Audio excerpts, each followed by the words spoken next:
श्री गणेशाय नमः। श्रोतागणों, आइए आज की वीडियो शुरू करते हैं। एक बार नंद किशोर ने सनद कुमारों से कहा कि चौथ की चंद्रमा के दर्शन करने से श्री कृष्ण को जो लांछन लगा था वह सिद्धि विनायक व्रत करने से दूर हुआ था। ऐसा सुनकर सनद कुमारों को आश्चर्य हुआ। उन्होंने पूर्ण ब्रह्म श्री कृष्ण को कलंक लगने की कथा पूछी तो नंद किशोर ने बताया, एक बार जरासंध के भय से श्री कृष्ण समुद्र के मध्य नगरी बसाकर रहने लगे।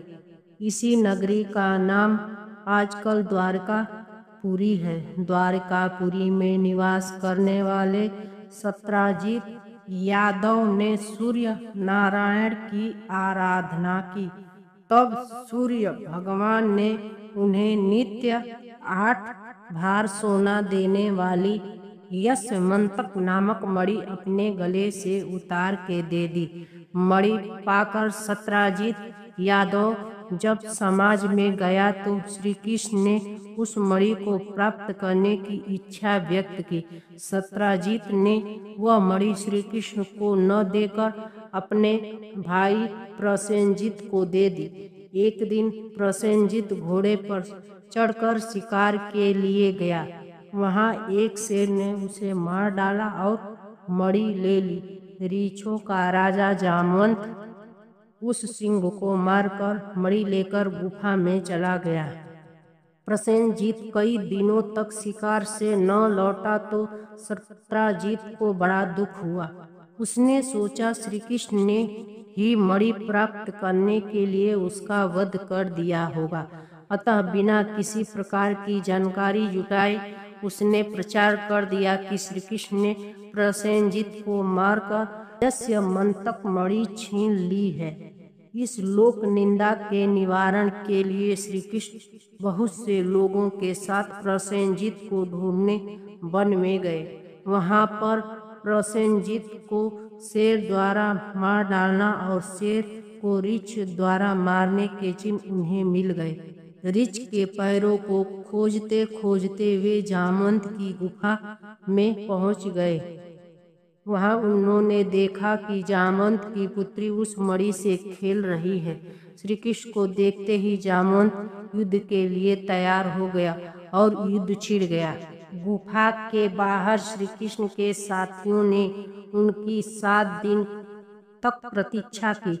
फिर वे लोग उन्हें मर गया जानकर पश्चाताप करते हुए द्वारकापुरी लौट गए। इधर 21 दिन तक लगातार युद्ध करने पर भी जामवंत श्री कृष्ण को पराजित न कर सका।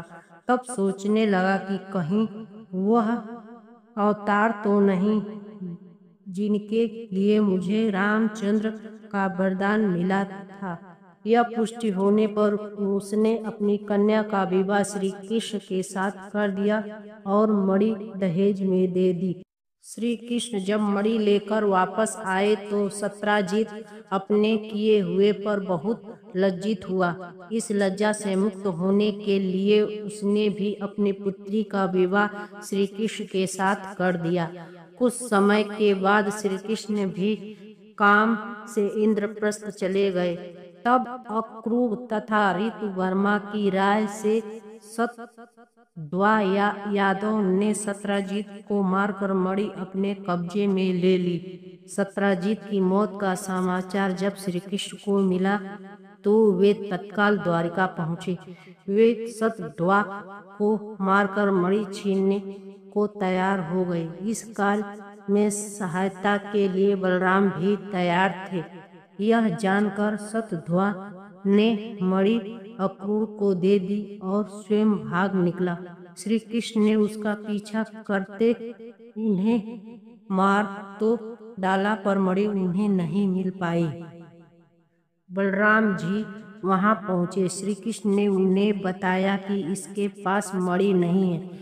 बलराम जी को विश्वास न हुआ। वे अप्रसन्न होकर विदर्भ चले गए। श्री कृष्ण के द्वारिका लौटने पर लोगों ने उनका भारी अपमान किया। तत्काल यह समाचार फैल गया कि स्नातक मणि के लोभ में श्री कृष्ण ने अपने भाई को भी त्याग दिया है। श्री कृष्ण इस अकारण प्राप्त अपमान के शोक में डूबे हुए थे। सहसा वहां नारद जी आ गए।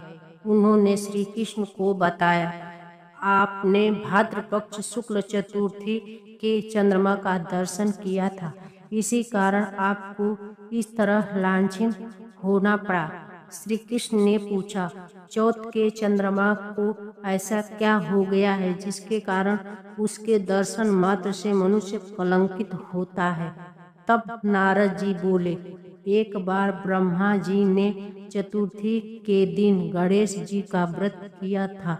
गणेश जी ने प्रकट होकर वर मांगने को कहा तो उन्होंने मांगा कि मुझे सृष्टि की रचना करने का मोह न हो। गणेश जी तो तथास्तु कहकर चले गए। उनके विचित्र व्यक्तित्व को देखकर चंद्रमा ने उपहास किया।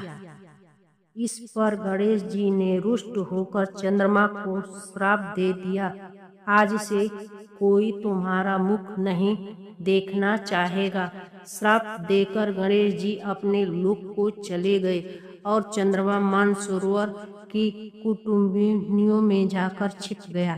चंद्रमा के बिना प्राणियों को बड़ा कष्ट हुआ। उनके कष्ट को देखकर ब्रह्मा जी की आज्ञा से सारे देवता के व्रत से प्रसन्न होकर गणेश जी ने वरदान दिया कि अब चंद्रमा श्राप से मुक्त हो तो जाएगा, पर भाद्र पक्ष शुक्ल चतुर्थी को जो भी चंद्रमा के दर्शन करेगा उसे चोरी आदि का झूठा लांछन जरूर लगेगा, किंतु जो मनुष्य प्रत्येक द्वितीय को दर्शन करता रहेगा वह इस लांछन से बच जाएगा। इस चतुर्थी को सिद्धि विनायक व्रत करने से सारे दोष छूट जाएंगे। यह सुन देवता अपने अपने स्थान को चले गए। इस प्रकार भाद्र पक्ष शुक्ल चतुर्थी को चंद्रमा का दर्शन करने से आपको यह कलंक लगा है। तब श्री कृष्ण ने कलंक से मुक्त होने के लिए यही व्रत किया। जय श्री गणेशाय, जय श्री कृष्ण। एक समय की बात है, एक नगर में बहुत ही धनवान साहूकार रहता था। साहूकार का विवाह नगर के एक सुंदर और गुणवंती लड़की से हुआ था। एक बार वह अपनी पत्नी को बुधवार के दिन ससुराल से विदा करके लाया और पत्नी के माता पिता ने विदा करने के लिए मना किया। माता पिता बोले, बेटा आज बुधवार है, बुधवार को किसी भी शुभ कार्य के लिए यात्रा नहीं करते हैं। लेकिन वह नहीं माना और उसने अहम बस विदा करा के लेके आ गया। दोनों ने बैलगाड़ी से यात्रा प्रारंभ की। 2 कोस की यात्रा के बाद उनकी गाड़ी का एक पहिया टूट गया। दोनों वहां से पैदल यात्रा शुरू की। रास्ते में पत्नी को प्यास लगी तो साहूकार उसे एक पेड़ के नीचे बैठाकर जल लेने के लिए चला गया। थोड़ी देर बाद जब वहां से जल लेकर वापस आया तो वह बुरी तरह हैरान हो उठा, क्योंकि उसकी पत्नी के पास उसी की शक्ल का एक दूसरा व्यक्ति बैठा था। पत्नी भी साहूकार को देखकर हैरान रह गई। वह दोनों में कोई अंतर नहीं पाई। साहूकार ने उस व्यक्ति से पूछा, तुम कौन हो और मेरी पत्नी के पास क्यों बैठे हो? साहूकार की बात सुनकर उस व्यक्ति ने कहा, अरे भाई, यह मेरी पत्नी है। मैं अपनी पत्नी को ससुराल से विदा करके लाया हूँ, लेकिन तुम कौन हो जो मुझसे प्रश्न कर रहे हो? साहूकार ने चिल्लाते हुए कहा, तुम जरूर कोई चोर या ठग हो। यह मेरी पत्नी है। मैं इसे पेड़ के नीचे बैठाकर जल लेने गया था। उस पर उस व्यक्ति ने कहा, अरे भाई, तुम तो झूठ बोल रहे हो। पत्नी को प्यास लगने पर जल लेने तो मैं गया था। मैं तो जल लाकर अपनी पत्नी को पिला भी दिया है। अब तुम चुपचाप यहाँ से चलते बनो, नहीं तो सिपाहियों को बुलवाकर तुम्हें पकड़वा दूंगा। दोनों एक दूसरे से लड़ने लगे। उन्हें लड़ते देख बहुत लोग वहां एकत्र हो गए। नगर के कुछ सिपाही भी वहां आ गए। सिपाही उन दोनों को पकड़कर राजा के पास ले गए। सारी कहानी सुनकर राजा भी कोई निर्णय नहीं कर पाया। पत्नी भी उन दोनों में अपने वास्तविक पति को नहीं पहचान पा रही थी। राजा ने उन दोनों को कारागार में डलवा देने को कहा। राजा के फैसलों को सुनकर असली साहूकार भयभीत हो उठा। तभी आकाशवाणी हुई, साहूकार तो माता पिता की बात नहीं मानी और बुधवार के दिन अपनी ससुराल से प्रस्थान किया है। यही कारण है भगवान बुद्ध देव के प्रकोप से दुखी है। साहूकार ने भगवान बुद्ध देव की प्रार्थना की और कहा, हे भगवान बुद्ध देव, मुझे क्षमा कर दीजिए। मुझसे बहुत बड़ी गलती हुई।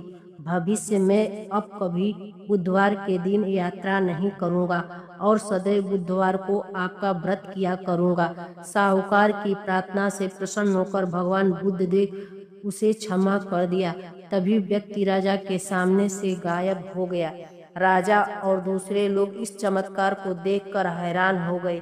भगवान बुद्ध की अनुकंपा से राजा ने साहूकार और उसकी पत्नी को सम्मान पूर्वक विदा किया। कुछ दूर चलने पर रास्ते में उसे बैलगाड़ी मिल गई। बैलगाड़ी का टूटा हुआ पहिया भी जुड़ा हुआ था। दोनों उनमें बैठकर नगर की ओर चल दिए। साहूकार और उसकी पत्नी दोनों बुधवार का व्रत करते हुए आनंद पूर्वक जीवन यापन करने लगे। भगवान बुद्धदेव की अनुकंपा से उनके घर में धन संपत्ति की वर्षा होने लगी। जल्द ही उनके जीवन में खुशियां ही खुशियां भर गई। बुधवार का व्रत करके स्त्री पुरुष जीवन में सभी मंगल कामनाएं पूर्ण करते हैं। जय गणेश भगवान, जय बुद्ध देव भगवान, हर हर महादेव। श्रोतागण, अब सुनेंगे विनायक जी की कथा। एक बुढ़िया माई थी, मिट्टी के गणेश जी की पूजा करती थी। रोज बनाए रोज गल जाए। एक सेठ का मकान बन रहा था।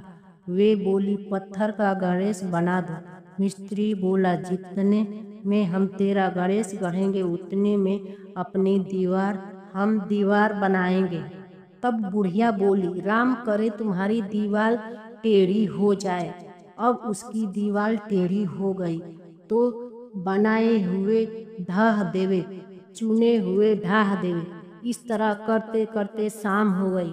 शाम को सेठ आया। उसने कहा, आज कुछ भी नहीं किया। वे कहने लगे, एक बुढ़िया आई थी, वह कह रही थी कि मेरे पत्थर का गणेश गढ़ दो। हमने नहीं गढ़ा तो उसने तुम्हारी दीवार टेढ़ी हो जाए कह दिया।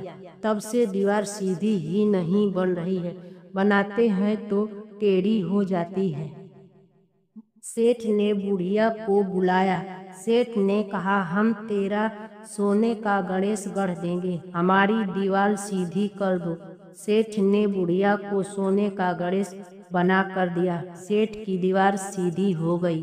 जैसे ही सेठ की दीवार सीधी की, हे गणेश भगवान, वैसे सबकी दीवार सीधी करना। श्री गणेशाय नमः।